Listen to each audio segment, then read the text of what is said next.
Ay, iho. Pag nainis ako sa iyo, imumove ko na site king contempt. Pati ikaw, madam. Yung ginagawa nyo, hindi nyo na nirespeto itong committee na ito eh. Okay, magsinungaling dito. Papatanggal ko kayo for lying this committee. Never talaga. Never. Under oath, you're saying that never kayo nag-deliver to any other person other than the payee itself. Alam nyo ba, nandito yung mga government employees ng provincial capital and marami sa kanila nagsabi na hindi sila mismo ang nag-receive ng pera.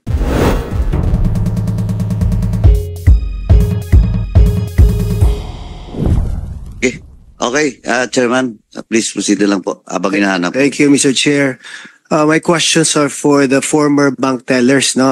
John Corpus and Lar Fortu. First time yung mag-appear dito? Use your mic, please. Yes po, Mr. Chair. You took the oath already? Yes po. How long were you a teller for Land Bank?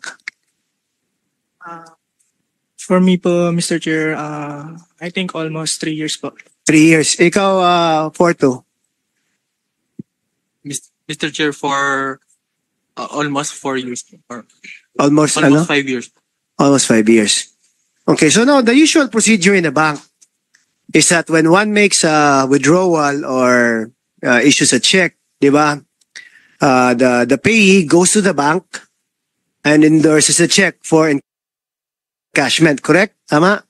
Mr. Corpus? Yes po, Mr. Chair. Okay, now, how about checks issued by the provincial government? Ganun din po ba ang ginagawa ninyo?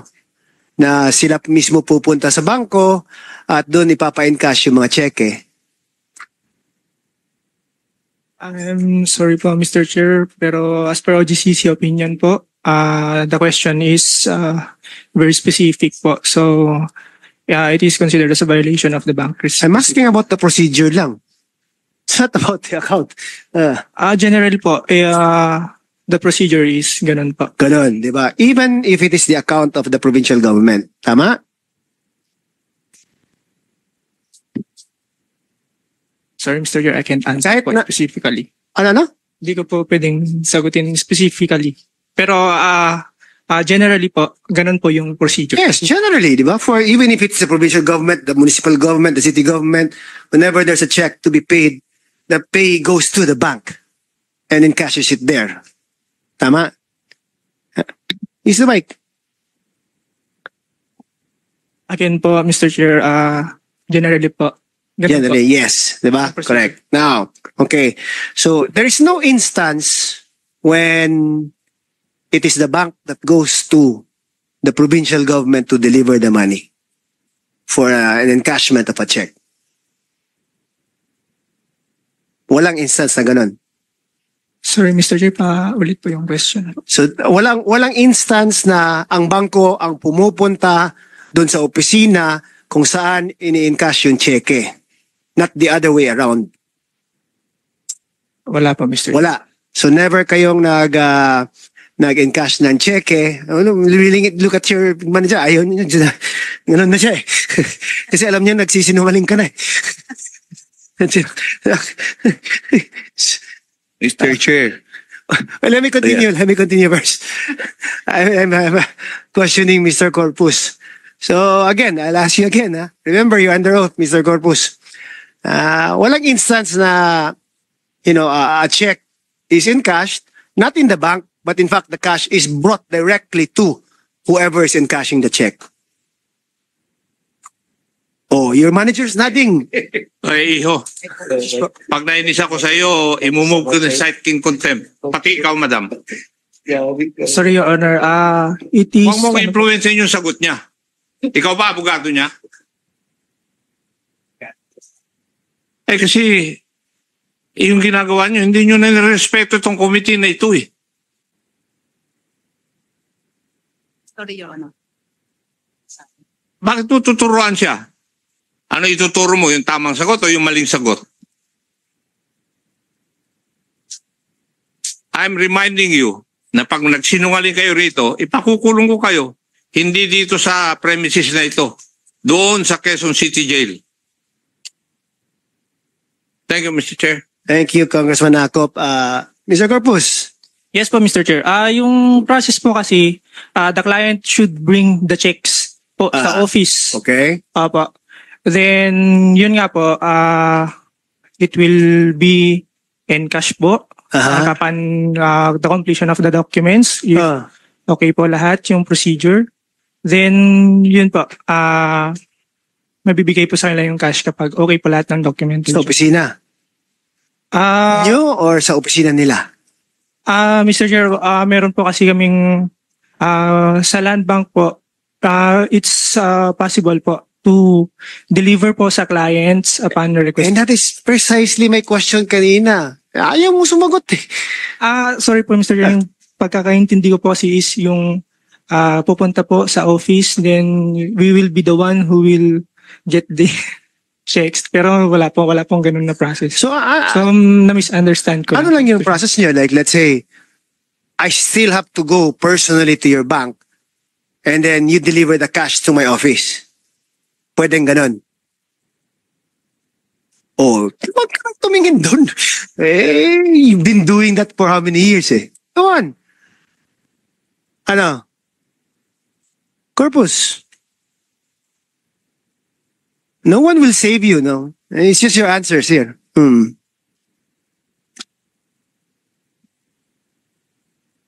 Yes po, Mr. Chair. Anong yes? The check po will be presented at the bank po. At the bank. Yes po. And then you deliver the money to the office. Sometimes. Sometimes po, if we are being directed po. Okay. But in no instance, dapat pwedeng i-deliver muna ang pera na hindi sumipot yung tao doon sa inyo. Dala-dala yung cheque. Tama? Kasi po, Just yes or no?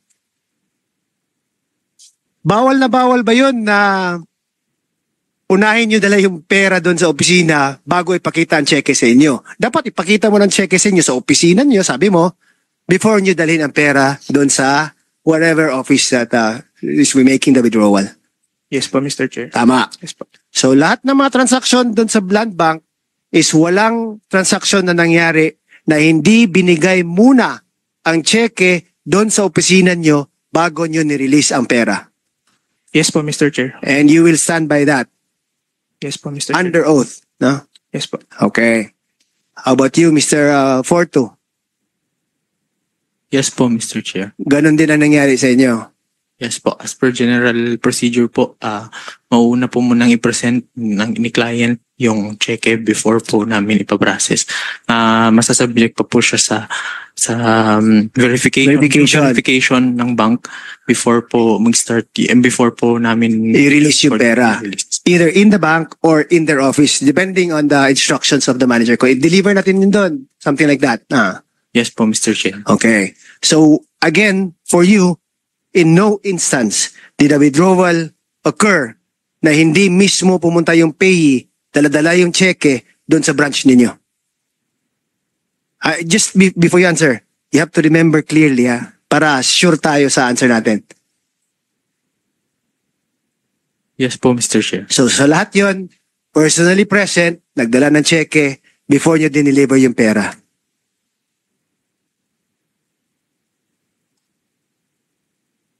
Mr. Chair, yung job scope ko po ay from the time lang po ng delivery. Pero as per general guidelines po, the checks are presented before the transaction. What do you mean your job scope is just for delivery? What do you mean? What does it mean? Yung job po, Mr. Chair, job ko po, Mr. Chair, as a bank teller ay mag-start from the time after ng checks. After The na? checks are where the checks na validate na po. So you don't receive the check They are presented po generally. to you, right? As a teller? I am just for the delivery lang po ako, Mr. Chair. So your function is just delivering the Yes money. po, Mr. Chair. Same with you, Mr. Corpus. Yes po, Mr. Chair. So who's the teller that receives the check? Hindi niyo alam? Mr. Chair, yun nga po, yung job description po kasi namin by that time po is Only to deliver po. Okay, nalilito ko. Okay, in a normal day, example, you're a teller, you're in your whatever teller booth that is, right? Correct? So somebody goes to you, gives a check, correct? So in cash ko to? Tama ba? Ganun ba ang proseso? O iba yung sa Land Bank? Kaya nga, there's, what? Don't look for at other people for answers because it's your function. You should know it. Mr. Chair, Go ahead, isa. may I move that the former branch manager of Land Bank there be placed in another room while we're questioning the two former tellers of Land Bank? Kasi tingin ng tingin dun sa area na yun eh. Oh, sa I say directed to escort Miss Lagundi to the other room. Ma'am, let me remind you, ma'am, ah. Kasi huwag niyo ubusin pasensya namin dito. Okay, thank you. Alam mo na tong dulo nito eh. Again, let me remind you. Yung question of your privilege to invoke self-incriminating statements, titingnan po natin kung self-incriminating. If you stand by it, kami dito will move to cite you in contempt. Tandaan nyo yan. Ay, ito, bago kay Chairman, within the Chairman, Kit, tanungin ko kayo, ba't kayo nag-retire? Maaga.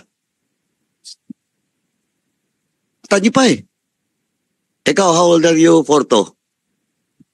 Mr. Chair, 29 years old. 29. Ikaw? 27 po, Mr. Chair. 27. Anong work of place mo ngayon?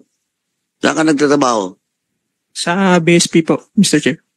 Nag-resign ka muna? Nag-retire ka muna sa ano? Transfer po, Mr. Chair. Hindi retirement. Lateral Lateral transfer po, Mr. Ikaw? Chair.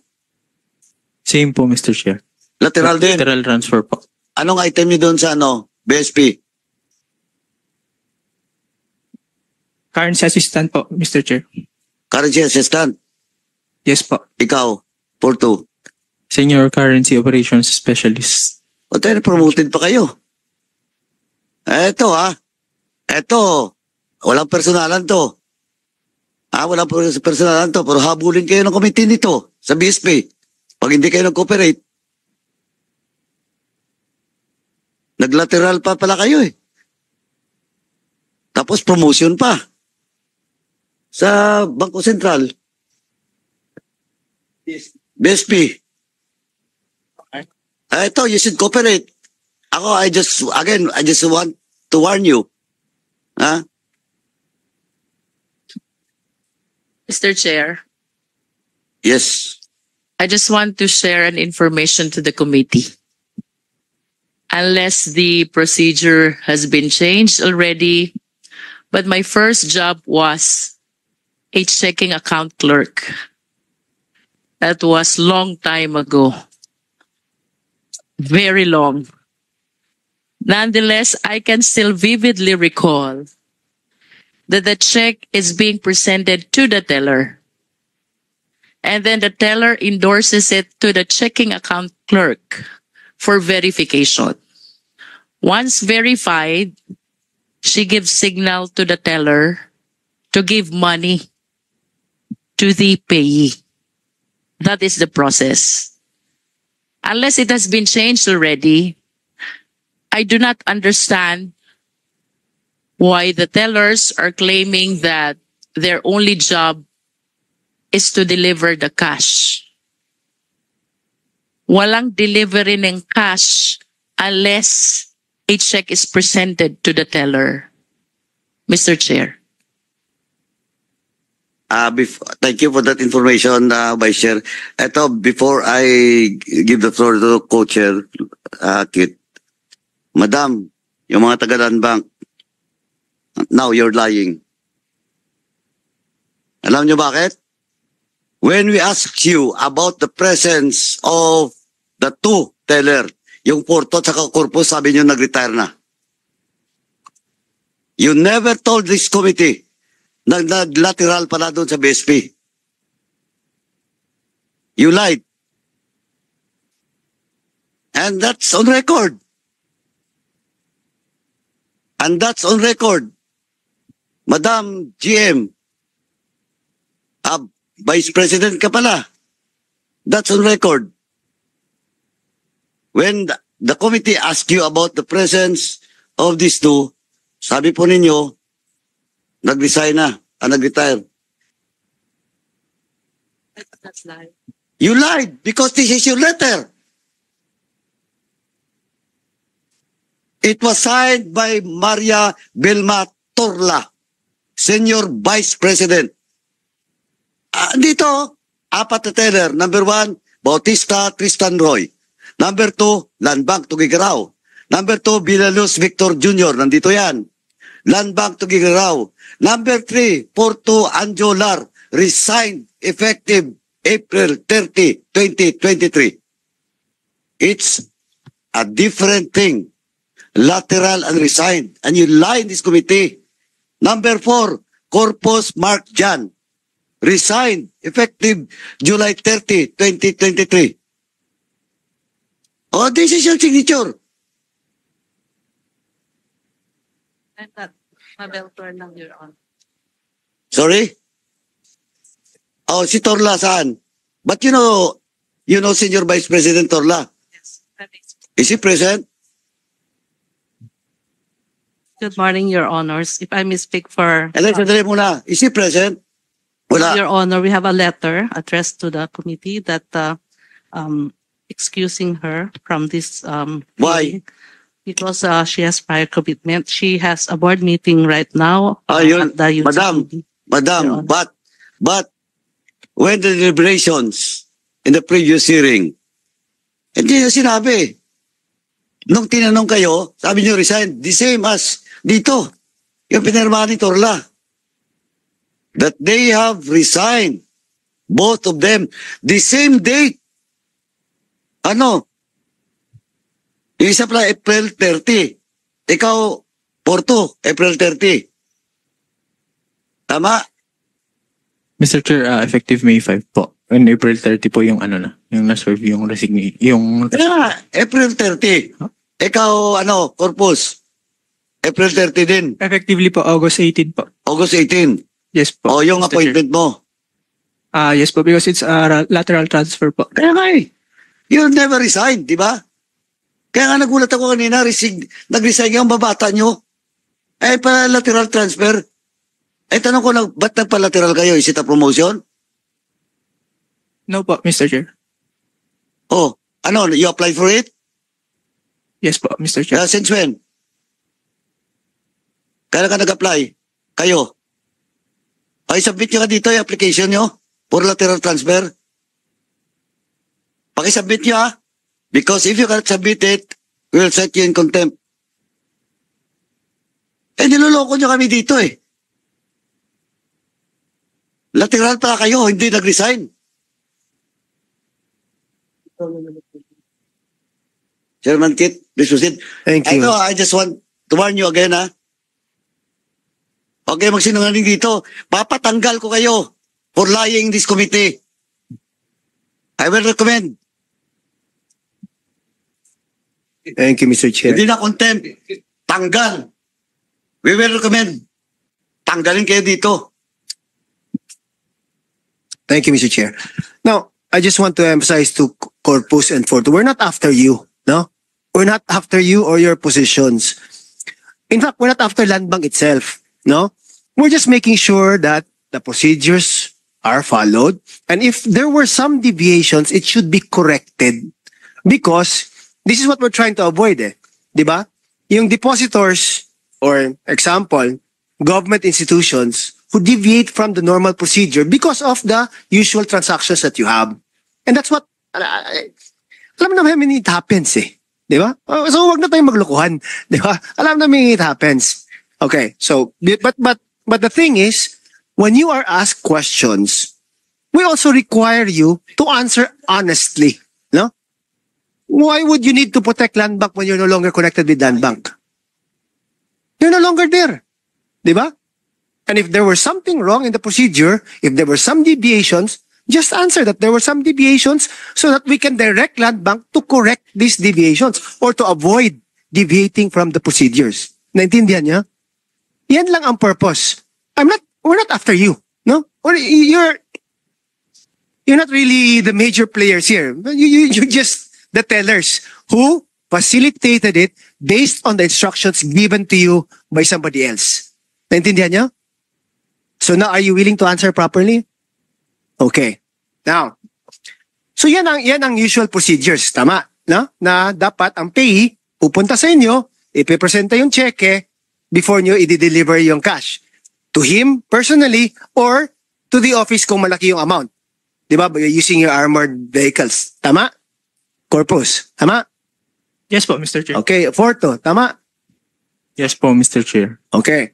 Now, sa testimony ninyo, sinasabi ninyo kasi na walang instance, hindi nangyari na hindi pumunta mismo yung payee doon sa inyo before nyo in-encash ang cheque.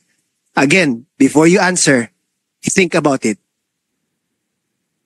Now, Corpus.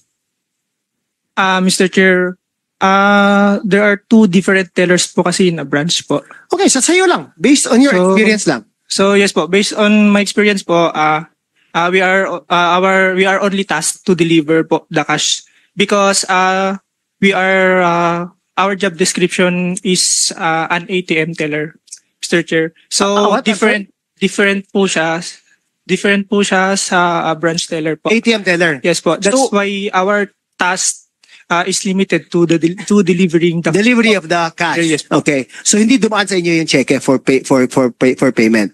We are the one lang po na to. You're not the teller that does that. Yes po. Okay, who's the teller that does that? I have no idea. Sino? I have no idea po, Mr. Chair. Kasi yun nga po. Ilan kayong tellers doon? Different po kasi yung Ilang tellers in a branch? 10, 20.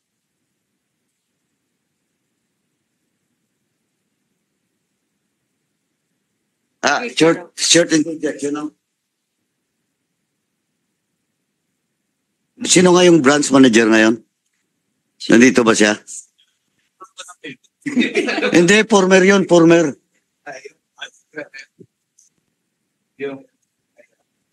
Pakiupo nga. Current manager.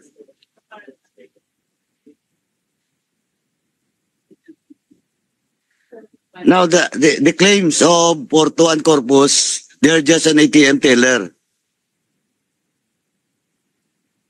Oh, are you the branch manager now? The current? Yes, Your Honor. Oh, now, I ask you, do you confirm that the position of etong si Porto at si Corpus is just an ATM teller? At the time, I'm not sure, Your Honor. You're not sure Yes, because Your the time. You have taken your oath? No, Your Honor. Comsec, please administer the oath. Stand up. Sir, please your right hand. Please swear to tell the truth, the whole truth, and nothing but the truth before this committee, so help you God. Yes, sir. Mr. Chair. And you are? I am Mr. Bernard Evangelis, the current manager of Igaraw Capital. Thank you for that. So hindi mo po alam because the time you're not the Yes, sir. manager of the Because bank.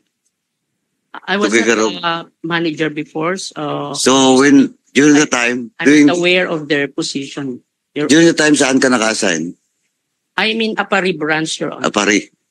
So, anong sasagot na yung former? Pero you stand by your statement, ha? Yes po, Mr. Chair. Kasi, saan ba yung, doon pa naman sa labas? Tanungin natin mamaya. Pagpasok niya, siya mismo unahin natin. Tapos, let me continue. Corpus and Porto, how many other tellers are there? 4?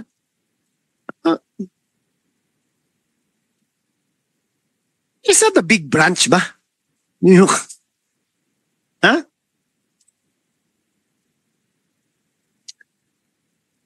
Mr. Chair, as to my knowledge po, 3 ATM teller po and 4 branch tellers po. 4 branch tellers. And it's the branch tellers that receive the checks. Are you saying that? Yes po. Mr. Kayo lang yung ATM tellers that are often designated to deliver the cash to wherever it is you are directed to deliver. Yes po, Mr. Chair. Okay. Now, so when you do deliver to the provincial capital, you deliver it to the treasurer's office, correct?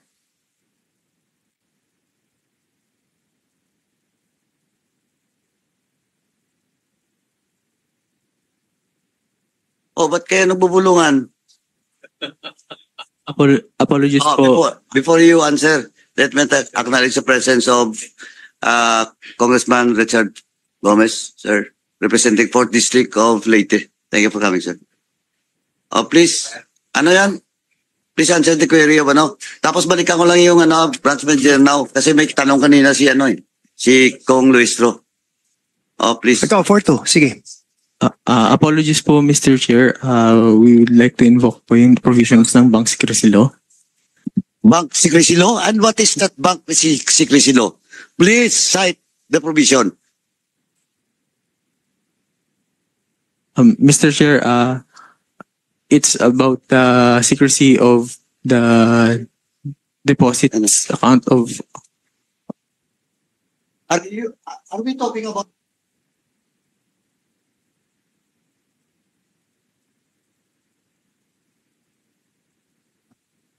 Hindi, mali pa nga yung in-invoke mo eh. Bank Secrecy Law. Oh. You're just being asked. Yung procedure ng pag-deliver nyo doon sa Kapitolyo, anong problema doon sa secrecy? Are we talking about the accounts? Specific accounts? No. Eto last na lang. Papakontempt ko kayo. May quorum lang kami ngayon dito. Oh, answer. Start by your answer. Babasahan kita dito. Mr. Chair, basing po sa general rules and guidelines po ng bank procedure namin.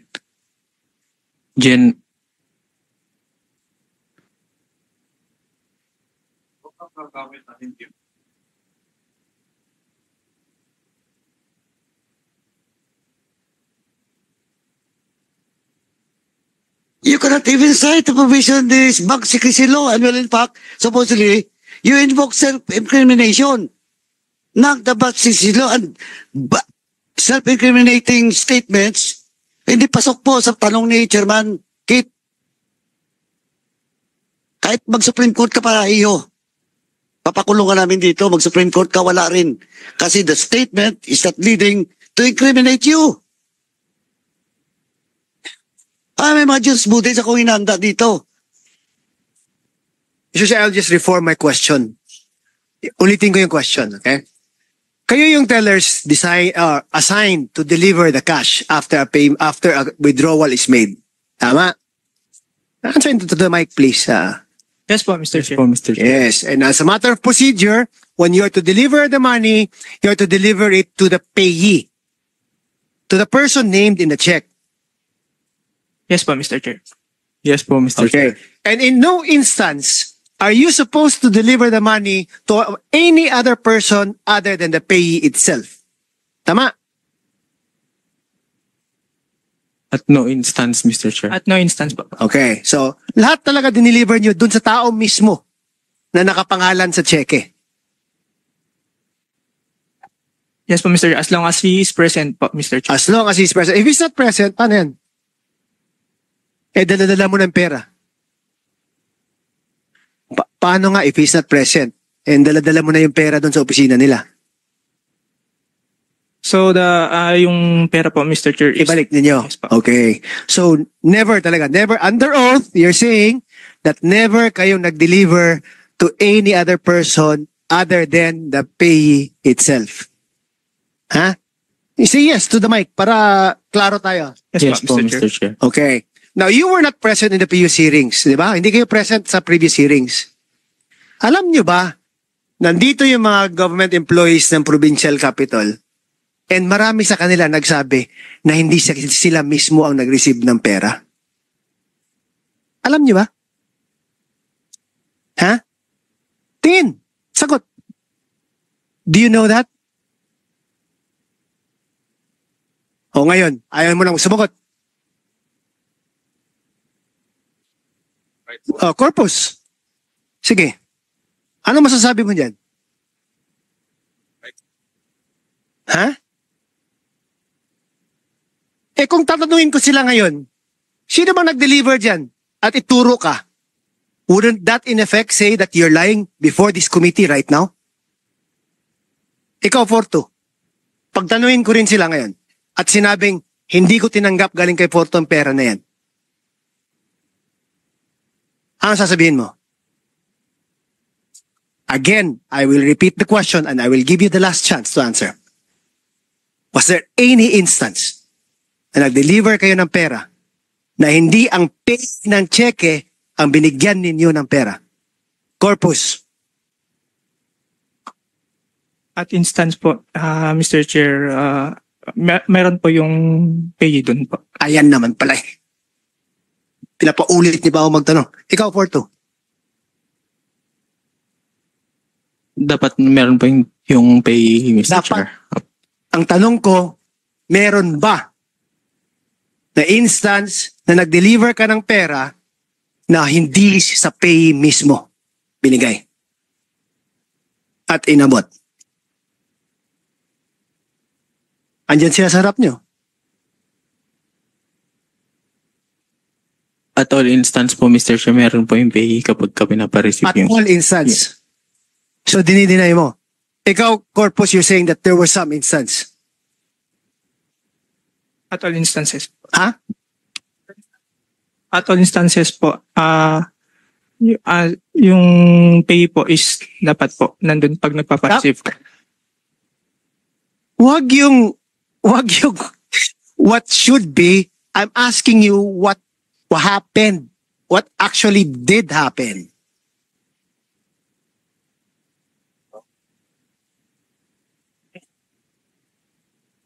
Kasi po, as per general guidelines nga po, Alam Mr. Chair. ko yung general guidelines mo. Yes po. No? I'm just saying, I'm confronting you with the testimony of the officers of the provincial government.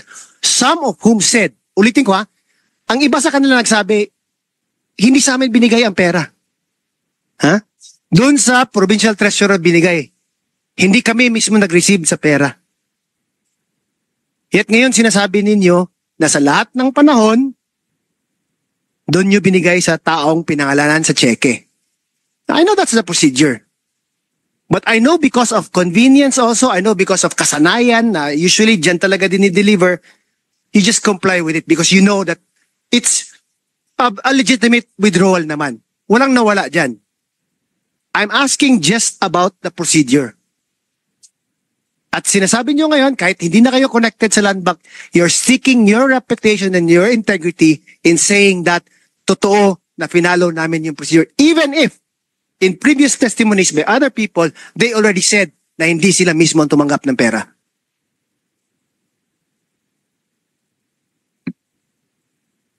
Corpus.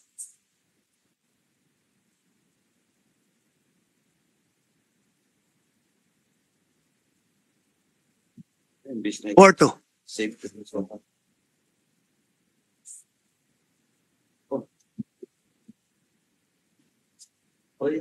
The query of Chairman Kit.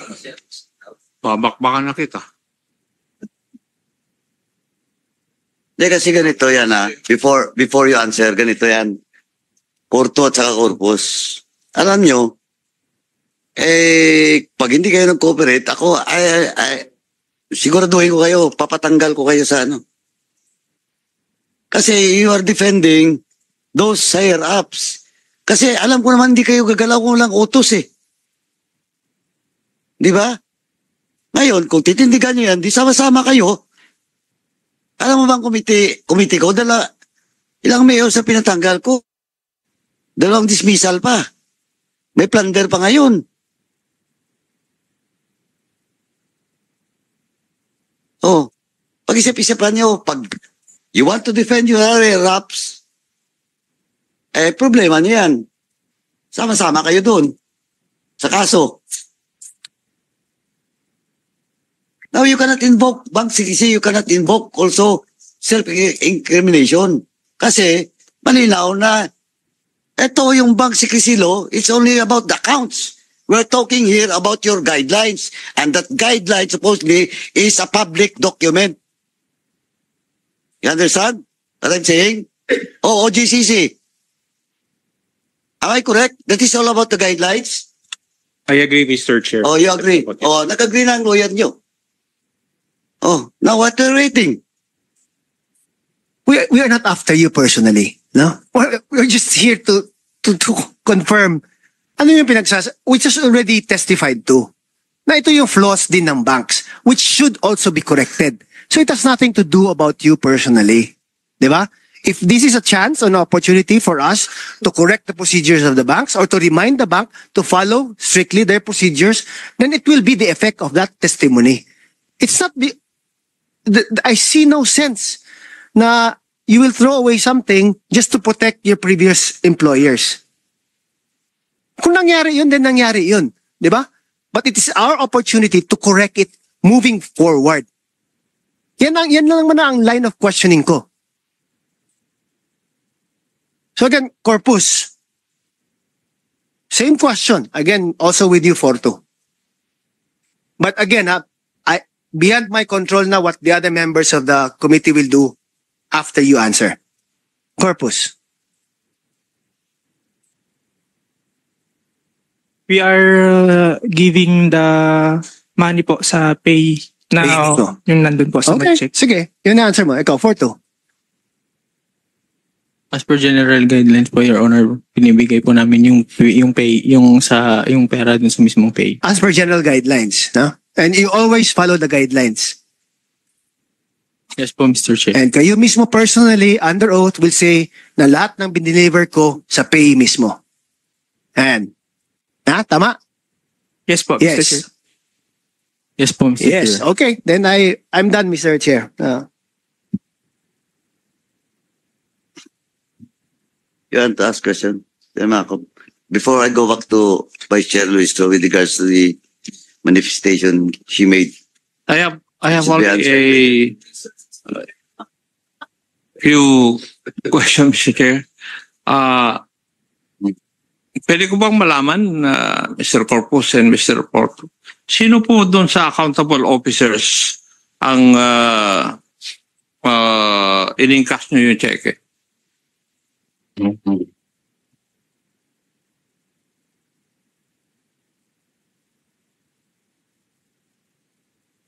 Apologies po, Mr. Chair. When you say apologies for what? Para saan? Apologies po, pardon po dun sa question niyo. Ulitin ko. Sino sa mga accountable officers ng government, provincial government of Cagayan, ang in-encash nyo yung cheque o diniliveran nyo ng cheque? Kasi yung mga accountable officers, they're considered payees, di ba? Ngayon, sino? Huwag kang lilikon sa kanan. Baka pati yung bibi ng landpak, paalisin ko na rin yan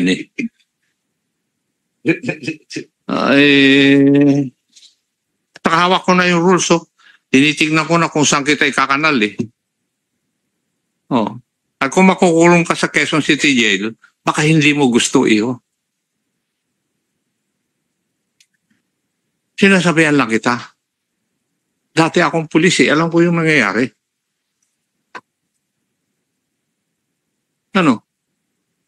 Sino sa mga accountable officers ang in-encash nyo yung cheque at ibinigay nyo sa kanila yung pera?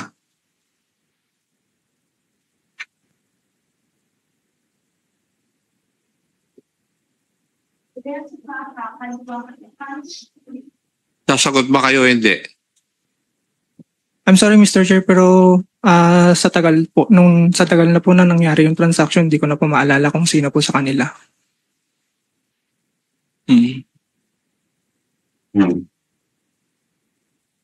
sigurado ako, ganun din ang sagot mo.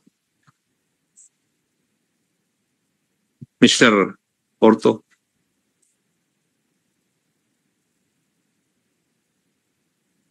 Mr. Chair, apologies po. Ulitin ko ulit. According po sa opinion ni OGCC, Mr. Chair, hindi po namin pwedeng sagutin yan dahil And what is the opinion of the OGCC? Katabi mo yung OGCC, oh. Oh, anong opinion niya? Alam niyo, paiiwas kayo eh. Halatang halata naman eh.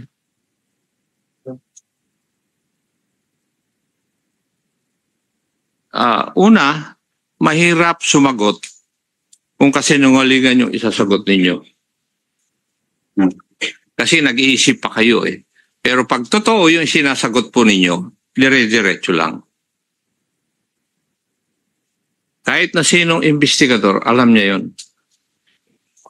Kayo, nag-iisip ka kayo ng matagal bago kayo sumagot.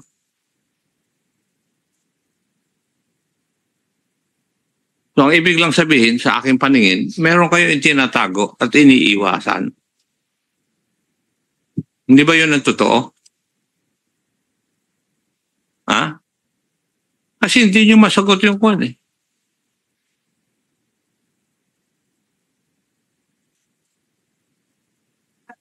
Sino nga sa accountable officer? Sa tagal ng panahon nyo, 3 to 5 years, na nandun kayo na bank teller, hindi nyo alam? Sorry, Mr. Chair, hindi ko na po talaga maalala. Sa dami lang rin po ng nakatransact ko po. No. OGCC, opinion ka rin.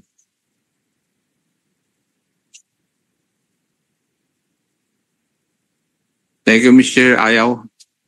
Anyway, before we proceed, let me acknowledge the presence of Representative Christian Onabia, representing 1st District of Misamis Oriental.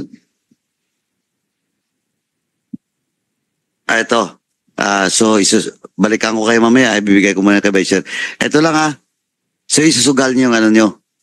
Isusugal nyo yung posisyon nyo, Porto, tsaka Corpus, yung employment nyo ngayon sa BSP. Kasi maglalabas kami ng committee recommendation, papatanggal ko kayo doon. Papatanggal kayo ng committee.